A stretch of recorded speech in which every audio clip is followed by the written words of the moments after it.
the question. You don't think Eminem is one of the best rappers of all time? According to who? You. Rap fans. Let me say something to you. And this is going to my African fundamentalism. No non-African can ever be the best of anything African. It is an insult to the ancestors, it is an insult to the race, and it is an insult to every black person. Do you think I could go to Palestine and be the best anything of Palestinian culture?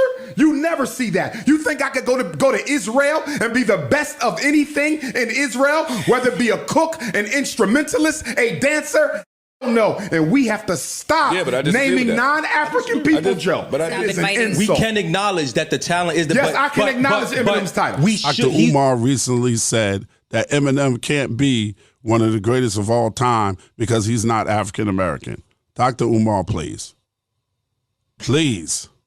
First of all, the one thing I want to know is, and I think I need to Google this, where did you get your doctorate?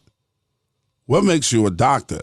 And then, where did you come from, and what makes you an authority on hip-hop? No, Eminem don't need Dr. Umar to tell him that he's one of the greatest of all time because we've already have said it. Hip-hop is for everybody. Hip-hop might have been created by black people, but the love of music, melodies, and rhymes has spread all over this world. That's like saying Pun can't be one of the greatest of all time because he's not African-American, because he was Puerto Rican. Fat Joe don't deserve to be in hip-hop because he's not African-American.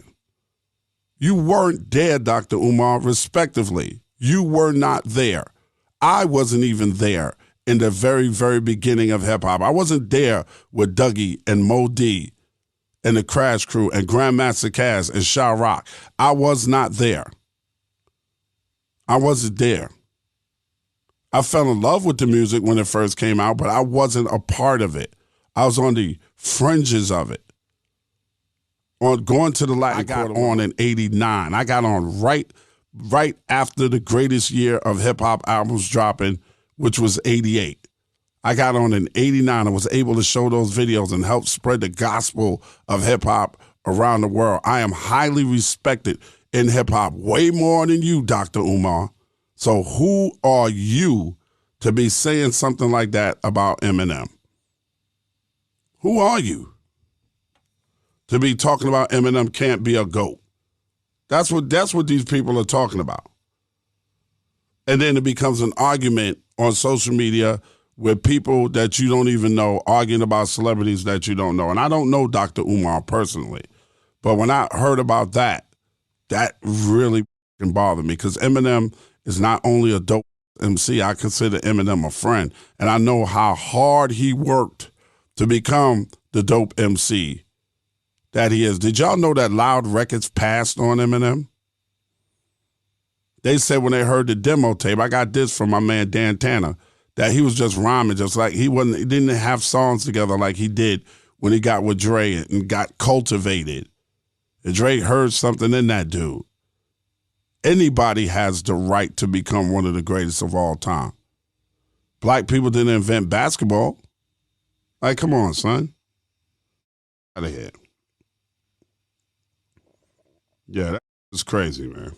Yo, it's Big Ant, the spokesman, man. We back. Another edition of Urban Politicians TV, UPTV. Make sure you stay on your pivot at all times, man. Had to come tap in, and it seems the conversation that Dr. Umar shook the internet up with last week and where he places Eminem at with this GOAT level and status in hip-hop is going to continue to be a conversation in 2024 as we are here now, and people are still giving their opinions about it. And I had a link in the description from Ed Lover's podcast, Come On Son, episode 295. What had happened was, and also the Joe Budden podcast with Dr. Umar Johnson is actually on the Patreon, and you got to go over there and get tuned in to get the entire context of what he said, because it was broken down a lot more, but people are kind of just picking little pieces that they want to respond to and not really grasping everything that's going on. But it's on the Joe Budden podcast Patreon.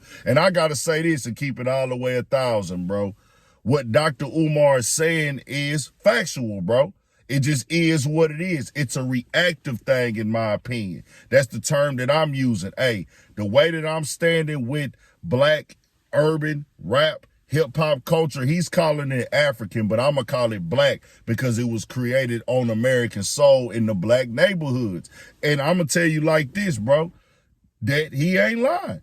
Because in other cultures, you're not finna go over there and be the top at nothing that they got going on. But I think what happens is everybody thinks that this rap and hip hop is based off of what everybody got going on. And that's not the case. It's based off of black people, black culture, black lifestyle, black lingo, black slang. So what Dr. Umar is saying is, hey, nigga, why are we letting anybody come and be at the top of our thing? Whether I agree with him or not, is he wrong? It don't even matter if I agree with him. He ain't wrong. That's what really goes on in the other parts of the world. You can't come into their lifestyle, their culture, things that reflect how they really live, their food, their soul, the way they talk, their languages, and the way they interact with each other. And you're not going to be on the top if you're not one of them. It just is what it is. And I'll say this right here. It's one of these things when I hear like Ed Lover say, oh, hip-hop is for everybody. Hip-hop is for everybody. And he said that might be true that black people created it. That's one thing we can't have, bro, because that's how we got lost with country. That's how we got lost with rock and roll.